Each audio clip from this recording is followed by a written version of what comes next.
Hello friend, मैं आपका दोस्त राहुल कुमार रॉय अपने YouTube channel study bye simple way पर स्वागत करता हूँ। आज हम हिस्ट्री का एक बहुत ही इम्पोर्टेंट पार्ट स्टार्ट करने वाले हैं। वो है मुगल कालीन इतिहास।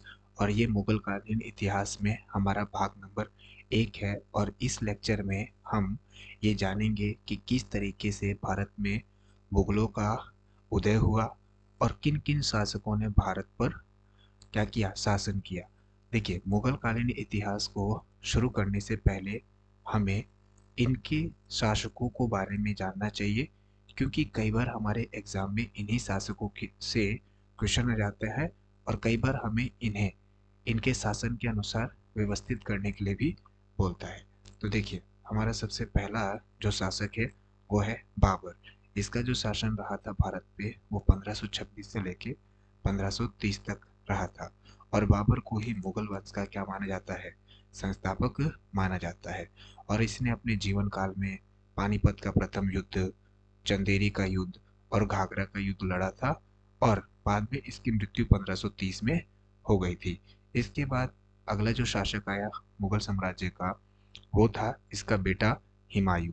ये जो था 1530 से लेके 1556 तक रहा था। और इसने शेरशाह सूरी के साथ बेलग्राम का युद्ध लड़ा था, जहां इसकी पराजय हुई थी। और इसके बाद ये काबुल चला गया और वापस यह भारत में आता है और तीन पनाह नामक पुस्तकालय की स्थापना करता है। और इसके बाद इन्हीं इसी पुस्तकालय की सीढ़ियों से गिरने की वजह से इसकी क्या हो जाती है, मृत्यु हो जाती है। इसके बाद इसका बेटा अकबर जो था वो मुगल साम्राज्य का शासक बनता है। और ये 1556 से लेके 1605 तक शासन करता है।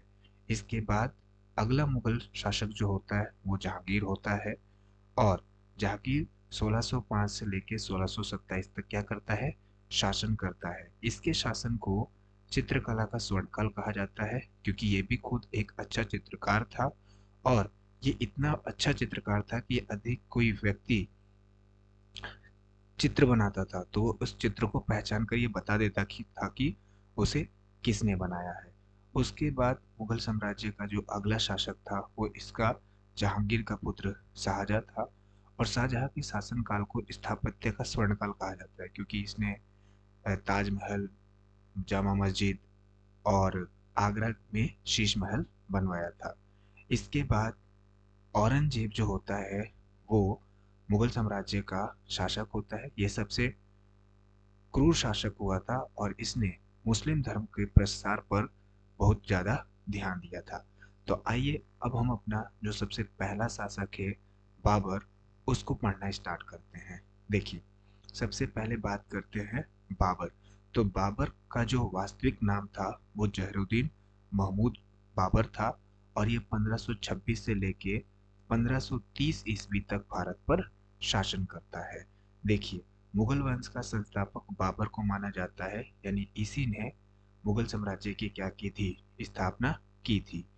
बाबर का वास्तविक नाम जहरुद्दीन महमूद था। और ये आरआरबी के एनटीपीसी के एग्जाम में पूछा हुआ क्वेश्चन है। अगला देखें तो तुर्की भाषा में बाबर का अर्थ होता है बाग, बाग होता है। और बाबर का जन्म 14 फरवरी 1483 को फरगाना के एक छोटे से राज्य में हुआ था, जो वर्तमान में अब कहाँ है, उज्बेकिस्तान में है। देखिए, बाबर बहुत कम उम्र में फरगाना का क्या बन गया था, शासक बन गया था। यानी मात्र 11 वर्ष की उम्र में ये फरगाना का शासक बन गया था। और किसकी सहायता से, तो ये अपनी दादी दौलत एहसान दौलत बेग की सहायता से फरगाना का शासक बन गया। यानी बाबर अपनी दादी एहसान दौलत बेग के सहयोग से 11 वर्ष की आयु में 1494 ईस्वी में फरगाना का शासक बन गया और मिर्जा की उपाधि धारण की।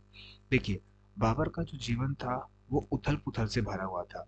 मतलब ये पूरे जीवन युद्ध करता रहा। इसने क्या हुआ, 1501 में सिकंदराबाद को जीता।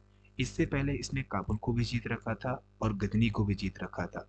लेकिन जैसे ही इसने 1501 में सिकंद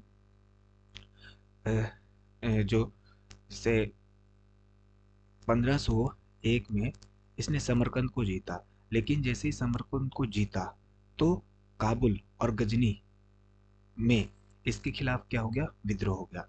जैसे ही इसने काबुल और गजनी का विद्रोह शांत किया, तो बाद में जो समरकंद था वहां इसका विद्रोह हो गया। तो इस तरीके से इसका पूरा जीवन उथल पुथल से भरा रहा। फिर इसके बाद इसने 1519 में बाबर ने अपना पहला बाजौर अभियान किया, और बाजौर अभियान में भेड़े के किले को क्या कर लिया, जीत लिया। और बाबर ने इस किले को जीतने के लिए सर्वप्रथम बारूद और तोप का प्रयोग किया था। बाबर पानीपत के युद्ध से पहले भारत पर 4 बार आक्रमण कर चुका था, लेकिन जब इसने भारत पे पानीपत का प्रथम युद्ध लड़ा, तब इसका भारत पे 5वां आक्रमण था। यानी पानीपत का प्रथम युद्ध इसका भारत पे 5वां आक्रमण था। उसके बाद पानीपत का प्रथम युद्ध के लिए बाबर को किसने आमंत्रित किया था, तो पंजाब के सूबेदार दौलत खां लोधी ने, इब्राहिम लोधी के चाचा आलम खां लोधी ने तथा राणा सांगा ने दिया था। और बाद में राणा सांगा के लिए यही क्या बन जाता है, सिरदर्द बन जाता है। क्योंकि पानीपत के प्रथम युद्ध में बाबर इब्राहिम को लोधी को हरा देता है और भारत में ही रहने का क्या करता है, निर्णय करता है, जिसके कारण राणा सांगा को उससे युद्ध करना पड़ता है, और जाके 1527 में ये खानवा के साथ खानवा का युद्ध लड़ते हैं बाबर के साथ। तो पानीपत का प्रथम युद्ध 1526 ईस्वी में बाबर ने उज्बेकों की नीति, तुगलमा नीति और तोपों को सजाने की उस्मानी नीति का प्रयोग करके इब्राहिम लोदी को क्या कर दिया, पराजित कर दिया। पानीपत का जो प्रथम युद्ध था वो हरियाणा के पास में हुआ था।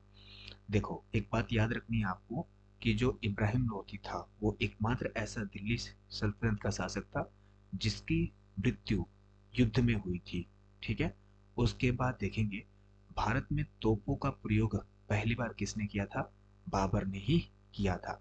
देखिए जो बाबर का पसंदीदा शहर था वो क्या था, काबुल था। तो इसने पानीपत के प्रथम युद्ध जीतने के बाद काबुल वासियों को क्या करे थे, चांदी के सिक्के बांटे थे।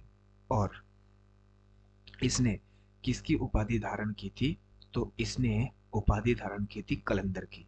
यानी तो कलंदर की उपाधि धारण की थी। बाबर का पसंदीदा शहर काबुल था, और पानीपत के प्रथम युद्ध के विजय के बाद बाबर ने काबुल के प्रत्येक निवासियों को एक एक चांदी का सिक्का दिया था और कलंदर की उपाधि धारण की थी। जैसे कि मैंने आपको स्टार्टिंग में ही बताया था कि पानीपत के प्रथम युद्ध के लिए बाबर को किसने निमंत्रित किया था, दौलत खां लोधी ने, इब्राहिम लोधी के चाचा आलम खां लोधी ने और राणा सांगा ने। और बाद में राणा सांगा के लिए बाबर क्या बनता है, सिरदर्द बनता है।